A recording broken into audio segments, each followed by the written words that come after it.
Before you begin, remove the base enclosure, battery, wireless module, solid-state drive, hard disk drive assembly, right trunk, right support bracket, right fan, left trunk, left support bracket, left fan, I/O board, system board, and display panel assembly. Removal. Carefully separate the upper hinge cover from the lower hinge cover.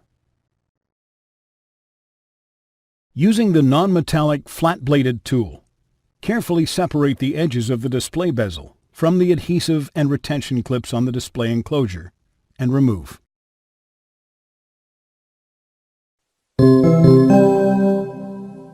Replacement.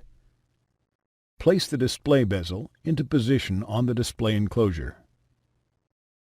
Apply pressure to the edges of the display bezel to snap it into place. Apply pressure to the upper and lower hinge covers to snap them together. Thanks for watching. Please click subscribe for more videos and weekly updates.